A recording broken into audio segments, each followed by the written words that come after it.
It was a freezing winter night in the small town of Willow Creek. The snow had been falling for hours, blanketing the streets in a thick layer of white. The wind howled through the trees, sending chills down the spines of anyone brave enough to venture outside. Most people were indoors, huddled by their fireplaces, sipping hot cocoa and enjoying the warmth of their homes. But not everyone was so fortunate. John Miller, a 35-year-old carpenter, was driving home from work. He had stayed late to finish a project, and now he was paying the price. The roads were slippery, and the visibility was poor. He gripped the steering wheel tightly, his knuckles turning white as he navigated the treacherous conditions. As he turned onto a quiet, deserted road, something caught his eye. At first, he thought it was just a pile of snow, but as he got closer, he realized it was moving. He slowed down, his heart pounding in his chest. Was it an animal? A person? He couldn't tell. He pulled over to the side of the road and got out of his car, the cold air biting at his face. He approached the figure cautiously, his breath visible in the frigid air. As he got closer, he saw that it was a dog, a large, shaggy dog, lying in the snow, barely moving. John's heart sank. The dog was clearly freezing, its fur matted with ice and snow. It looked up at him with pleading eyes, as if begging for help. John didn't hesitate.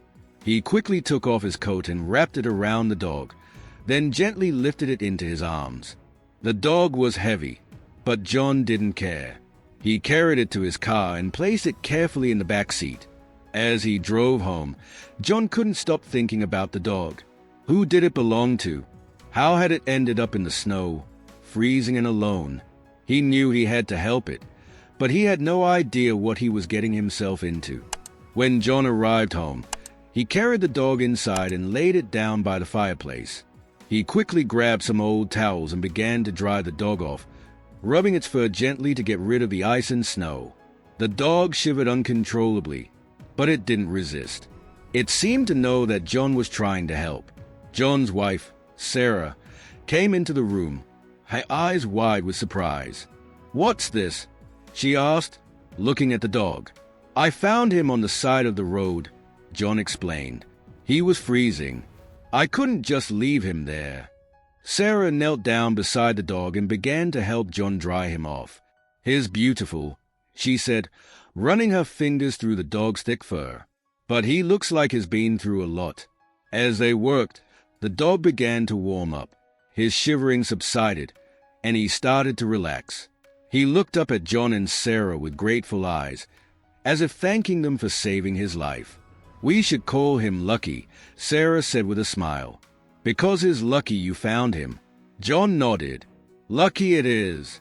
Over the next few days, John and Sarah took care of Lucky, feeding him, giving him water, and making sure he was comfortable. The dog quickly became a part of their family, following them around the house and curling up by the fireplace at night. But there was something strange about Lucky. He was incredibly intelligent, almost human-like in his behavior. He seemed to understand everything John and Sarah said, and he always knew exactly what they needed. It was as if he could read their minds. One night, as John was sitting by the fireplace, Lucky came over and laid his head on John's lap. John scratched the dog's ears absent-mindedly, lost in thought. He couldn't shake the feeling that there was something special about Lucky, something he couldn't quite put his finger on. Little did he know, his life was about to change forever. A week had passed since John found Lucky, and the dog had fully recovered. His fur was shiny and soft, and he was full of energy.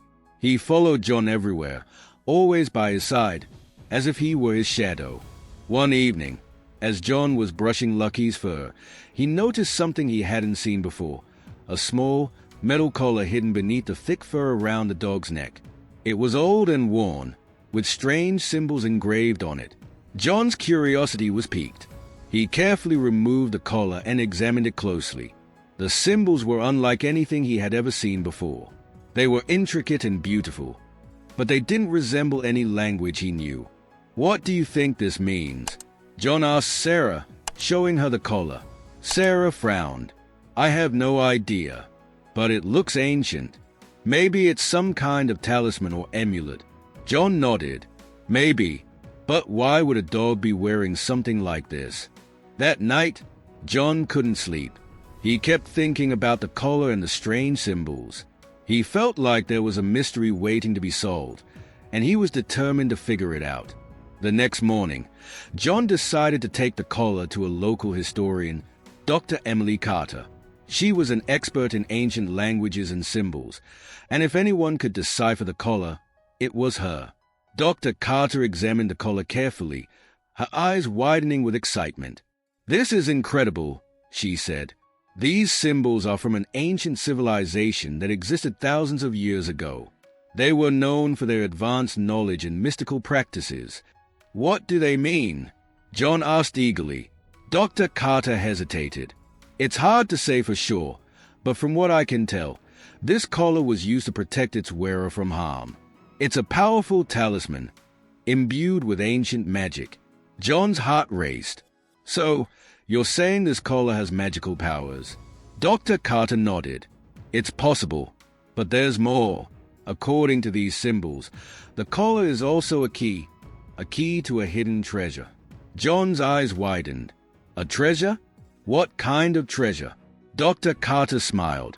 "That, I don't know. But if you're interested, I can help you decipher the rest of the symbols. It might lead us to something extraordinary." John felt a surge of excitement. He had always been a practical man, not one to believe in magic or treasure hunts.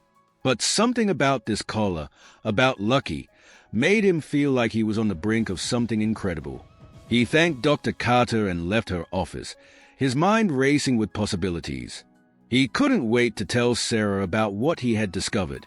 But as he drove home, he couldn't shake the feeling that he was being watched. He glanced in the rearview mirror and saw a black car following him, keeping a safe distance but never falling too far behind. John's heart pounded. Who were they? And what did they want? John's hands tightened on the steering wheel as he glanced in the rearview mirror again. The black car was still there, trailing him like a shadow. He tried to stay calm, but his mind was racing. Who could be following him? And why? He decided to take a detour, turning onto a narrow, winding road that led out of town.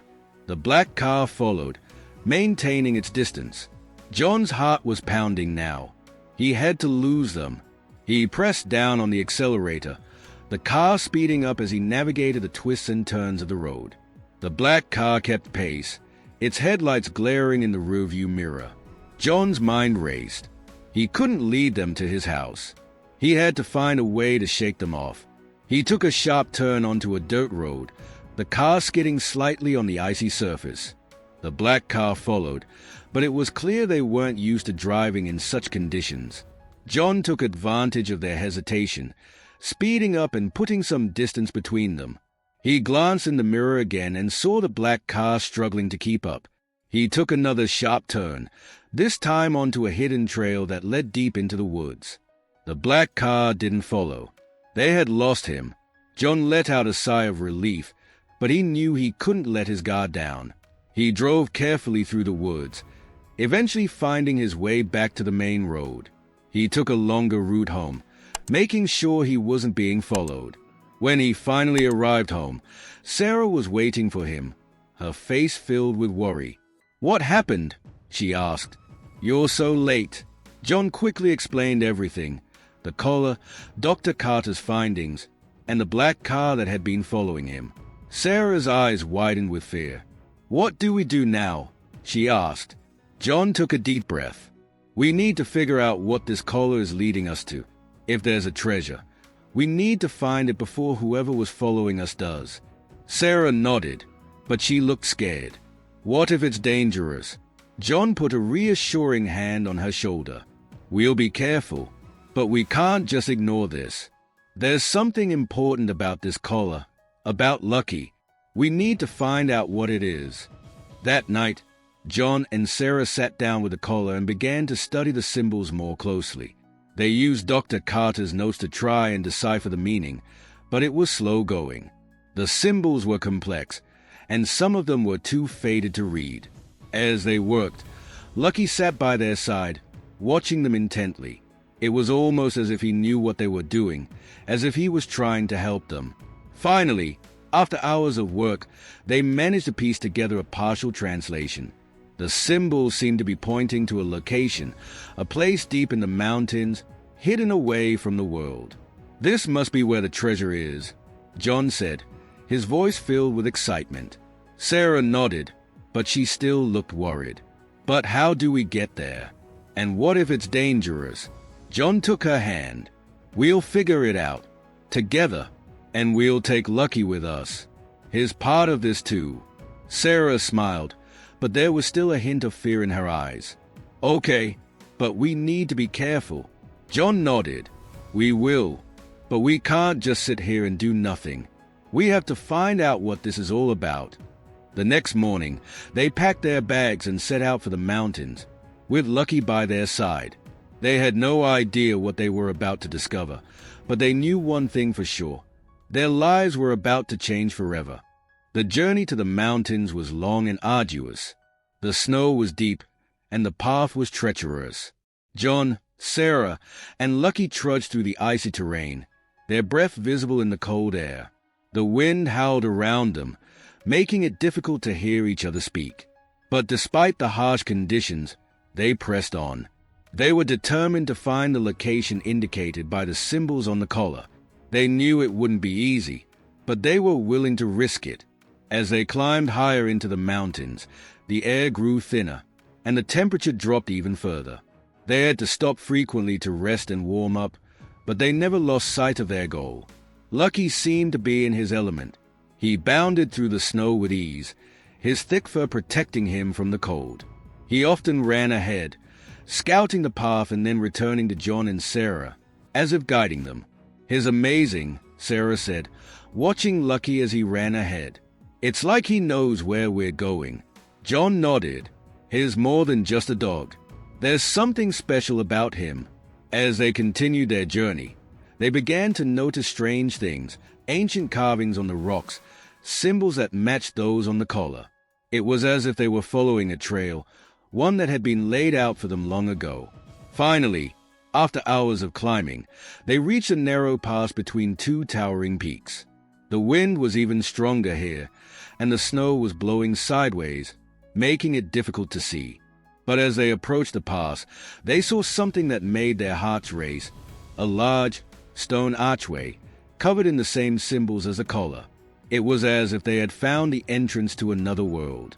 John and Sarah exchanged a look, their eyes filled with excitement and fear. They knew they were close, but they also knew that whatever lay beyond the archway could be dangerous. Lucky stood at the entrance, looking back at them as if urging them to follow. John took a deep breath and stepped forward, with Sarah close behind. As they passed through the archway, the wind suddenly died down, and the snow stopped falling. It was as if they had entered a different realm, one that was untouched by the harsh winter outside. The path ahead was clear, leading them deeper into the mountains. They could see a faint glow in the distance, as if something was waiting for them.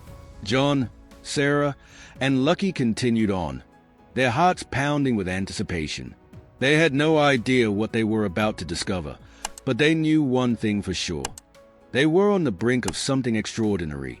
As John, Sarah, and Lucky ventured further into the mountains, the glow in the distance grew brighter. The air was still, and the silence was almost eerie. The path led them to a massive cave, its entrance partially hidden by a curtain of icicles that sparkled like diamonds in the faint light. John hesitated at the entrance, his heart pounding. "This must be it," he whispered, clutching the collar tightly. The symbols on the collar matched the carvings around the cave. Sarah nodded, her eyes wide with a mix of fear and excitement. "Do you think the treasure is inside?" "Only one way to find out," John replied, taking a deep breath. Lucky, sensing their hesitation, trotted ahead into the cave, his tail wagging as if to reassure them. The trio stepped inside, and the temperature immediately rose. The cave was surprisingly warm, with walls that seemed to shimmer in the dim light. Strange, glowing moss covered the rocks, casting an ethereal glow that illuminated their path. As they walked deeper into the cave, they noticed more carvings on the walls, symbols that told a story. John and Sarah stopped to examine them, their eyes widening as they realized what they were seeing. These carvings, they're telling the story of an ancient civilization, Sarah said, her voice filled with awe. They were protectors of something powerful, something they called the heart of the mountain. John's heart raced. The treasure, it's not gold or jewels. It's something much more valuable. Lucky backed, drawing their attention to a narrow passageway ahead. The dog seemed eager to lead them forward, his tail wagging furiously. John and Sarah exchanged a glance, then followed him. The passageway opened into a vast chamber, and what they saw took their breath away. In the center of the chamber was a massive crystal, glowing with a soft, pulsating light. It was embedded in the rock, surrounded by intricate carvings that seemed to pulse in sync with the crystal. "This is it," John whispered, his voice trembling. "The heart of the mountain." Sarah reached out to touch the crystal, but John stopped her. "Wait! We don't know what it does. It could be dangerous." As they stood there, mesmerized by the crystal, they heard a noise behind them. They turned to see a group of men entering the chamber, their faces hidden by masks. One of them stepped forward, holding a gun. "We've been following you," the man said, his voice cold and menacing. "You led us right to the treasure. Hand over the collar, and we'll let you live." John's heart sank. He realized now that the black car from earlier had been following them all along. He clenched the collar tightly, his mind racing. He couldn't let these men take it, not when they were so close to uncovering the truth. Lucky growled, positioning himself between John and the intruders. The dog's eyes were fierce, his body tense, ready to protect his family. John made a split-second decision. He placed the collar on the ground and stepped back. "Take it," he said, his voice steady, "but you'll never understand its true power." The man smirked, picking up the collar, but as soon as he touched it, the crystal began to glow brighter, and the ground beneath them started to shake. The chamber trembled violently, and the men stumbled, their masks slipping as they tried to keep their balance. The crystal's glow intensified, filling the room with a blinding light. John, Sarah, and Lucky shielded their eyes, their hearts pounding. The man holding the collar dropped it, clutching his head in pain. "What's happening?" he screamed, his voice filled with terror. John realized that the collar was reacting to the crystal, and the men who had tried to take it were now paying the price. He grabbed Sarah's hand and pulled her back, with Lucky close behind. "We need to get out of here," John shouted over the noise. But as they turned to leave, the crystal emitted a powerful pulse of energy, knocking everyone to the ground. The men who had threatened them were thrown against the walls, unconscious. John and Sarah were unharmed, but they felt a strange warmth spreading through their bodies. Lucky backed, drawing their attention to the crystal. The light had dimmed, and the carvings around it were now glowing softly. John approached it cautiously, feeling an inexplicable connection to the crystal. "It's alive," Sarah whispered, her voice filled with wonder. "It's not just a crystal. It's a living thing." John reached out and touched the crystal, and instantly, a flood of images filled his mind. He saw the ancient civilization that had protected the heart of the mountain, their lives intertwined with its power. He saw the collar being created as a key to unlock the crystal's true potential. And then he saw something that made his heart stop, a vision of the future. The crystal's power could heal the world, but it could also destroy it if it fell into the wrong hands. John pulled his hand away, his breath coming in short gasps. "We can't let anyone take this," he said, his voice filled with determination. "It's too powerful." Sarah nodded, her eyes filled with resolve. "But what do?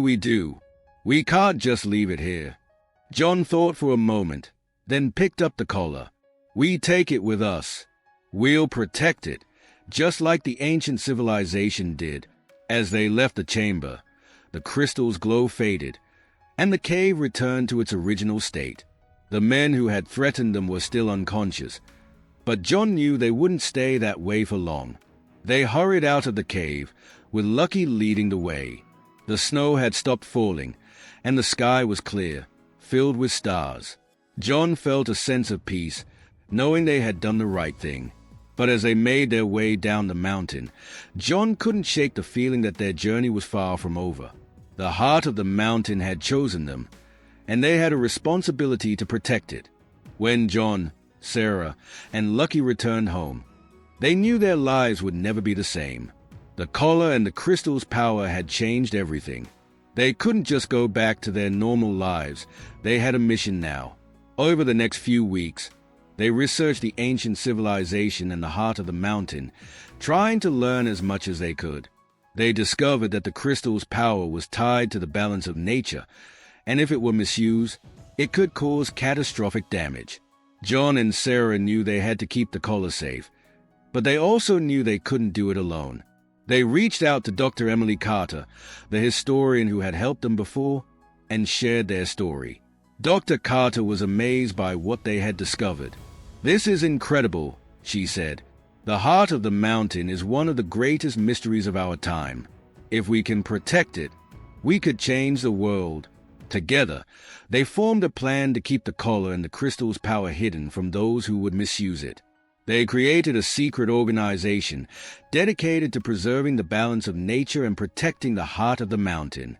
Lucky became the symbol of their mission, a reminder of the bond between humans and nature. He was more than just a dog. He was a guardian, a protector, and a friend. As they worked to build their organization, John and Sarah couldn't help but feel a sense of purpose. They had been chosen for a reason, and they were determined to fulfill their destiny. But they also knew that their journey was far from over. The men who had tried to take the collar were still out there, and they would stop at nothing to get their hands on the crystal's power. Months passed, and John, Sarah, and their team worked tirelessly to protect the collar and the heart of the mountain. They had managed to keep it hidden, but they knew it was only a matter of time before their enemies found them. One night, as they were working in their secret headquarters, they received a warning. The men who had threatened them in the cave had regrouped and were on their way to attack.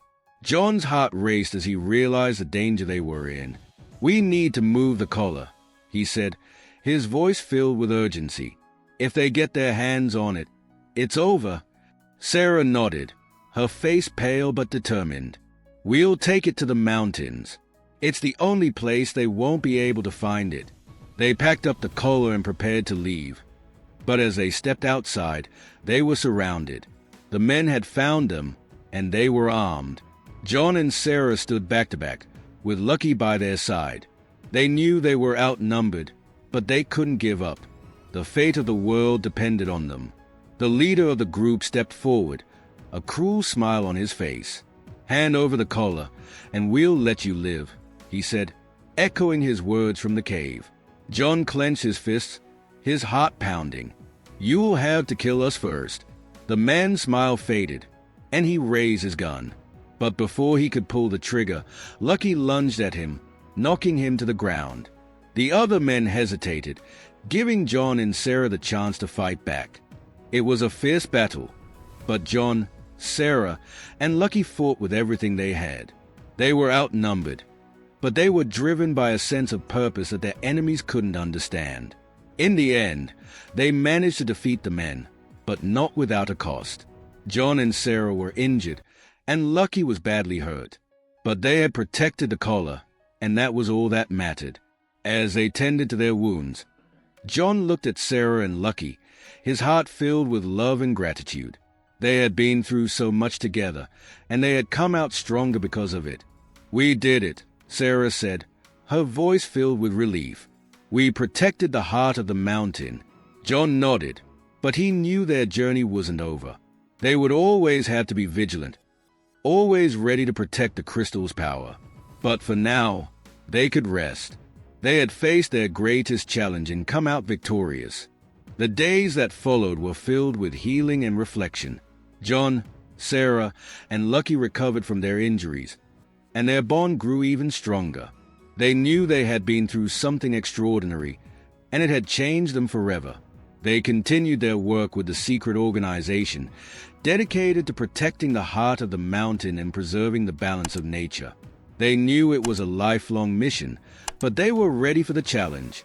Lucky became a symbol of hope and resilience, a reminder that even in the darkest times, there is always light. He was more than just a dog. He was a hero, a guardian, and a friend. As they looked to the future, John and Sarah knew that their journey was far from over. But they also knew that as long as they had each other, and as long as they had Lucky by their side, they could face anything.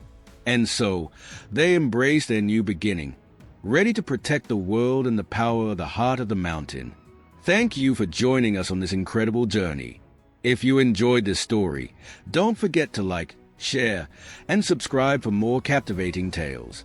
Let us know in the comments, what do you think the heart of the mountain's true power is? And what would you do if you found a mysterious color like John did? We'd love to hear your thoughts.